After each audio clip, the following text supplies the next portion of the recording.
Hi hello ನಮಸ್ಕಾರ ಎಲ್ಲರಿಗೆ. ಹೇಗಿದ್ರೆ ನೀವೆಲ್ಲರೂ ತುಂಬಾ ಚೆನ್ನಾಗಿ ಭರ್ಜರಿಯಾಗಿ ಬೊಂಬಾಟಾಗಿದ್ದೀರಿ ಅಂತ ಅನ್ಕೋತೀನಿ. ನನ್ನ ಹೆಸರು ಪವನ. ನಿಮ್ಗೆಲ್ಲರಿಗೆ ಸ್ವಾಗತ ಸುಸ್ವಾಗತ ಫಿನ್ ಟಾಕ್ಸ್ ಅಂತ ಯೂಟ್ಯೂಬ್ ಚಾನಲ್ಗೆ.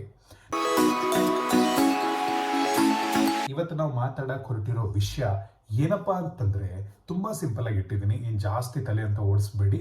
3 things to know before you guys start your investing journey. ಅಂದ್ರೆ 3 ಏನು ವಿಷಯಗಳಿದೆ ನಿಮಗೆ ಗೊತ್ತಿರಬೇಕು before you guys start your investing journey. See, ಆ ಥರ ನೋಡಕ್ ಹೋದ್ರೆ ಜೋಕಾಗಿ ಹೇಳಬೇಕು ಅಂತಂದ್ರೆ ಫಸ್ಟ್ ದುಡ್ಡು ಬೇಕು ಅಲ್ವಾ? ದುಡ್ಡಿದ್ರೇನೆ ದುನಿಯಾ. ದುಡ್ಡಿಲ್ಲ ಅಂತಂದ್ರೆ ನಾನು ಇನ್ವೆಸ್ಟಿಂಗ್ ಎಲ್ಲಿನೂ ಮಾಡಲಿ, ನಾನು ಏನೇನು ಮಾಡಲಿ ಅಂತ ನಿಮಗೆ ಒಂದು ಕನ್ಫ್ಯೂಷನ್ಸ್ ಇದೆ ನಿಮ್ಮ ಮೈಂಡಲ್ಲಿ. ಬಟ್ ಡೆಫಿನೆಟ್ಲಿ ಜೋಕ್ಸ್ ಅಪಾರ್ಟ್, ಈಗಿನ ಕಾಲದಲ್ಲಿ ಆನ್ ಆನ್ ಆವರೇಜ್ ಪ್ರತಿಯೊಬ್ಬರು ಓದಿರೋರು ಓಲ್ದೇ ಇದ್ದಿರೋರು ಕೂಡ 20,000 ಅಂತೂ ಡೆಫಿನೆಟ್ಲಿ ದುಡಿತಾನೆ ಇದ್ದಾರೆ. ಇವಾಗ ನಾನು ನಿಮಗೆ ಕೇಳ್ತೀನಿ, ಆ 20,000 ರೂಪಾಯಿದಲ್ಲಿ ನಿಮಗೆ ಆ ತಿಂಗಳಲ್ಲಿ ನಿಮ್ಮಂತ ಇರುವಂತ ದುಡ್ಡು ಎಷ್ಟಪ್ಪ? ಅಲ್ಲ, ನೀವು ಎಷ್ಟು ದುಡ್ಡು ಇನ್ವೆಸ್ಟ್ ಮಾಡಬಹುದು ಅಂತ ಅನ್ಕೊಂತ ಇದ್ದೀರಾ ಅಂತ ನಾನು ನಿಮಗೆ ಕೇಳಿದ್ರೆ ಯಾವುದೇ ಚಾನ್ಸೇ ಇಲ್ಲ, ಮಿಸ್ಸೇ ಇಲ್ಲ. 2,000-3,000 ಅಂತೂ ನೀವು ಡೆಫಿನೆಟ್ಲಿ 20,000 ರೂಪಾಯಿದಿಂದ ಸೇವ್ ಮಾಡಬಹುದು, ರೈಟ್? ಬಟ್ ಆ 2,000-3,000 ರೂಪಾಯಿ ಸೇವ್ ಮಾಡಕ್ಕೆ ಹೊರಟೋಕ್ಕಿಂತ ಮುಂಚೆ ಈ ಮೂರು ವಿಷಯ ನಿಮಗೆ ಗೊತ್ತಿಲ್ಲ ಅಂತಂದ್ರೆ ಡೆಫಿನೆಟ್ಲಿ ಎಲ್ಲೋ ಒಂದು ಕಡೆ ನಿಮಗೆ ಇನ್ವೆಸ್ಟಿಂಗ್ ಕಷ್ಟ ಅನಿಸಬಹುದು. ಯಾಕಂದ್ರೆ ಆಗದೇನೂ ಕೂಡ ಇರಬಹುದು. ಅದೇ ಒಂದು ಟ್ರ್ಯಾಪಲ್ಲಿ ನಾವು ಹಲವಾರು ವರ್ಷಗಳಿಂದ ಬೀಳ್ತಾ ಇದ್ದೀವಿ. ನಮಗೆ ಪ್ರತಿ ತಿಂಗಳು ದುಡ್ಡು ಬರ್ತಾ ಇದೆ, ನಮಗೆ ಪ್ರತಿ ತಿಂಗಳು ಸಂಬಳ ಬರ್ತಾ ಇದೆ. ಬಟ್ ತಿಂಗಳದ ಕೊನೆಗೆ ನಾವು ಡೆಫಿನೆಟ್ಲಿ ಇನ್ನೊಬ್ಬರ ಹತ್ರ ಕೇಳೋ ಥರ ಆಗ್ತಾ ಇದ್ದೀವಿ. ತಿಂಗಳದ ಕೊನೆಗೆ ನಾವು ಡೆಫಿನೆಟ್ಲಿ ಎಲ್ಲೊಂದು ಕಷ್ಟದಲ್ಲಿ ಇರೋ ಥರ ಅನಿಸ್ತಾ ಇದ್ದೀವಿ. ಸೊ ಅದಕ್ಕೆ ಈ ಒಂದು 3 ವಿಷಯನ ಕರೆಕ್ಟಾಗಿ ಅರ್ಥ ಮಾಡ್ಕೊಳ್ಳಿ, ಮೈಂಡಲ್ಲಿ ಫಿಕ್ಸ್ ಮಾಡ್ಕೊಳ್ಳಿ, ನಿಮಗೆ ತುಂಬ ಹೆಲ್ಪ್ ಆಗುತ್ತೆ. First, health insurance. Health insurance ಏನಪ್ಪಾ ಅಂತಂದ್ರೆ, ನಮ್ಮ ಲೈಫಲ್ಲಿ ಹಲವಾರು ರೀತಿಯಿಂದ ಮೆಡಿಕಲ್ ಎಮರ್ಜೆನ್ಸೀಸ್ ಬರಬಹುದು. ಇವತ್ತು ನಾವೆಲ್ಲರೂ ಚೆನ್ನಾಗಿದ್ದೀವಿ, ನಾಳೆ ಏನಾಗ್ತೀವಿ ಅಂತ ಡೆಫಿನೆಟ್ಲಿ ಗೊತ್ತಿಲ್ಲ. ಇವತ್ತು ನಾವು ತುಂಬ ಖುಷಿಯಾಗಿದ್ದೀವಿ, ಬಟ್ ನಾಳೆ ಒಂದಿನ ಯಾವುದೋ ಒಂದು ಕಾರಣದಿಂದ ನಮಗೆ ಮೆಡಿಕಲ್ ಎಮರ್ಜೆನ್ಸಿ ಬರ್ಬೋದು. ಫ್ಯಾಮಿಲಿಯಲ್ಲಿ ಯಾರಿಗಾದ್ರೂ ಮೆಡಿಕಲ್ ಎಮರ್ಜೆನ್ಸಿ ಬರ್ಬೋದು. ಸೊ ಅದಕ್ಕೆ ತುಂಬ ಇಂಪಾರ್ಟೆಂಟ್ ಆಗಿರೋ ಫಸ್ಟ್ ಪಾಯಿಂಟ್ ಏನಪ್ಪಾ ಅಂತಂದ್ರೆ, ನಮ್ಮ ಹತ್ರ ಬಿಫೋರ್ ನಾವು ಇನ್ವೆಸ್ಟಿಂಗ್ ಸ್ಟಾರ್ಟ್ ಮಾಡೋಕ್ಕಿಂತ ಮುಂಚೆ ಹೆಲ್ತ್ ಇನ್ಶೂರೆನ್ಸ್ ಇರಬೇಕು. ಹೆಲ್ತ್ ಇನ್ಶೂರೆನ್ಸ್ ಏನು ಮಾಡುತ್ತೆ?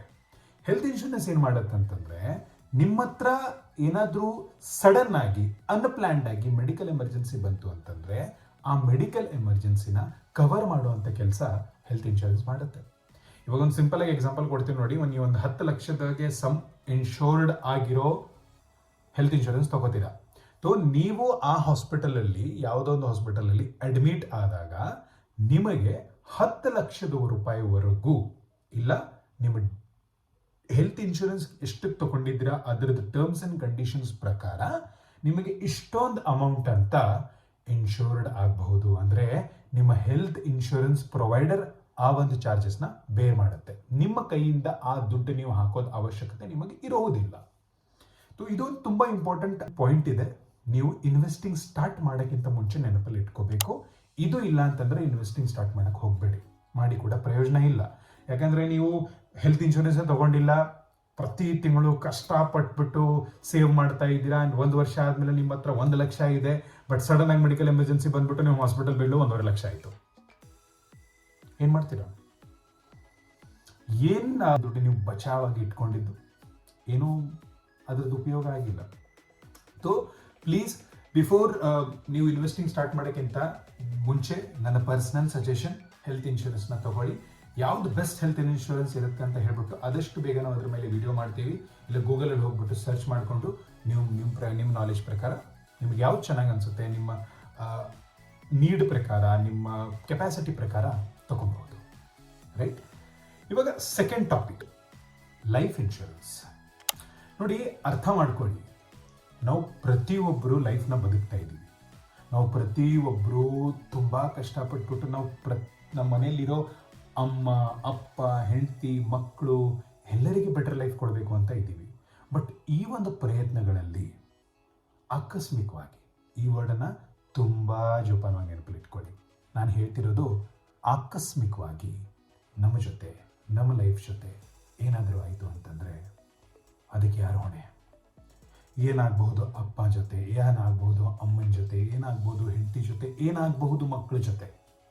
ಸೊ ಅದಕ್ಕೆ ತುಂಬ ಇಂಪಾರ್ಟೆಂಟ್ ಟಾಪಿಕ್ ಏನಂತಂದರೆ, ತುಂಬ ಇಂಪಾರ್ಟೆಂಟ್ ಪಾಯಿಂಟ್ ನೀವು ನೆನಪಲ್ಲಿ ಇಟ್ಕೊಳ್ಬೇಕಾಗಿರೋದು before you start your investing journey is ಪ್ರತಿಯೊಬ್ಬರ ಹತ್ರ ಲೈಫ್ ಇನ್ಶೂರೆನ್ಸ್ ಇರಬೇಕು.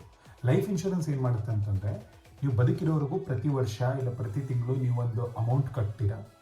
ಆಕಸ್ಮಿಕವಾಗಿ ಇರೋ ಪಾಯಿಂಟ್ಸ್ ಮೇಲೆ ಇಲ್ಲ ಪಾಲಿಸಿಯಲ್ಲಿ ಬರೆದಿರೋ ಟರ್ಮ್ಸ್ ಆ್ಯಂಡ್ ಕಂಡೀಷನ್ಸ್ ಪ್ರಕಾರ ನಿಮ್ಮ ಲೈಫ್ಗೆ ಏನಾದರೂ ಥ್ರೆಟ್ ಆಯಿತು, ಡೈರೆಕ್ಟಾಗಿ ಹೇಳ್ತೀನಿ, ನಿಮಗೆ ಏನಾದರೂ ಅಪಾಯ ಆಗಿ ಡೆತ್ ಆಯಿತು ಅಂತ ಹೇಳಿದ್ರೆ ನಿಮ್ಮ ಲೈಫಿಗೆ ಇರೋ ಸಮ್ ಇನ್ಶೋರ್ಡ್ ಅಮೌಂಟ್ ನಿಮ್ಮ ಫ್ಯಾಮಿಲಿ ಇಲ್ಲ ನಿಮ್ಮ ನಾಮಿನಿಗೆ ಸಿಗುತ್ತೆ.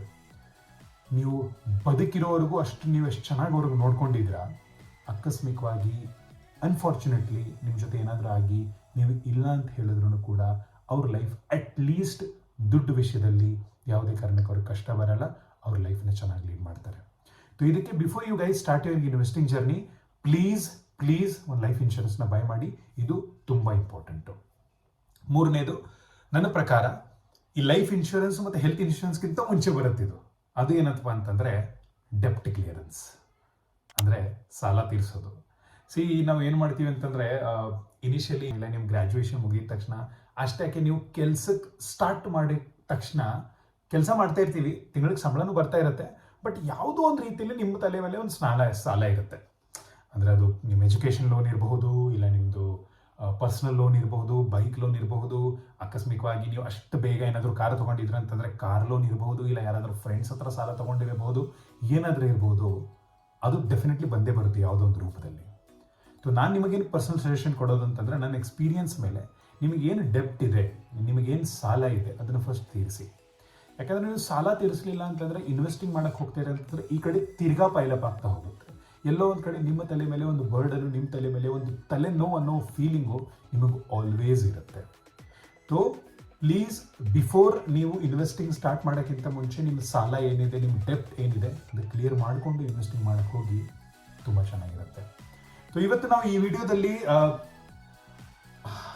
ಜಾಸ್ತಿ ಏನು ಮಾತಾಡಿಲ್ಲ, ಬರೀ 3 ತುಂಬ ಇಂಪಾರ್ಟೆಂಟ್ ವಿಷಯ ಮಾತಾಡಿದ್ದೀವಿ. First health insurance, second life insurance, ಮೂರನೇದು ಡೆಪ್ಟ್ ಕ್ಲಿಯರೆನ್ಸ್ ಅಂದರೆ ಸಾಲ ತೀರಿಸೋದು. ಇದು 3 ವಿಷಯನ ತುಂಬ ಚೆನ್ನಾಗಿ ತುಂಬ ಫಿಕ್ಸ್ ಆಗಿ ಮೈಂಡಲ್ಲಿ ಇಟ್ಕೊಳ್ಳಿ.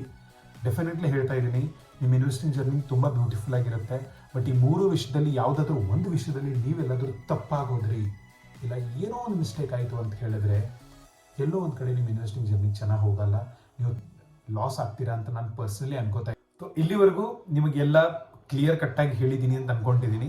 ಇಲ್ಲಿವರೆಗೂ ನಿಮಗೆ ಕರೆಕ್ಟಾಗಿ ಎಲ್ಲ ಅರ್ಥ ಆಗಿರುತ್ತೆ ನೀವು before start your investing journey ಏನು ಮಾಡಬೇಕು ಅಂತ. ಫಸ್ಟ್ ಹೆಲ್ತ್ ಇನ್ಶೂರೆನ್ಸ್ನ ಬೈ ಮಾಡಿ, ಸೆಕೆಂಡ್ ಲೈಫ್ ಇನ್ಶೂರೆನ್ಸ್ನ ಬೈ ಮಾಡಿ, ಅದಕ್ಕಿಂತ ಮುಂಚೆ ಡೆಪ್ಟ್ನ ಕ್ಲಿಯರ್ ಮಾಡಿ, ಅಂದರೆ ನಿಮ್ಮ ಸಾಲನ ಕ್ಲಿಯರ್ ಮಾಡಿ.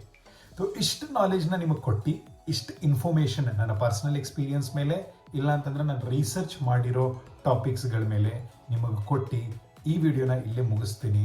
ಏನಾದರೂ ನಿಮಗೆ ಡೌಟ್, ಸಜೆಷನ್, ಕಮೆಂಟ್ ಕೊಡಬೇಕು ಅಂತಂದರೆ ದಯವಿಟ್ಟು ಕೆಳಗಡೆ ಕಮೆಂಟ್ ಬಾಕ್ಸಲ್ಲಿ ಬಿಡಿ, ನಾನು ಡೆಫಿನೆಟ್ಲಿ ಅದನ್ನು ರಿಪ್ಲೈ ಮಾಡ್ತೀನಿ. ಥ್ಯಾಂಕ್ ಯು ವೆರಿ ಮಚ್ ನೀವೆಲ್ಲರೂ ಇಲ್ಲಿವರೆಗೂ ವಿಡಿಯೋನ ನೋಡಿದ್ದಕ್ಕೆ.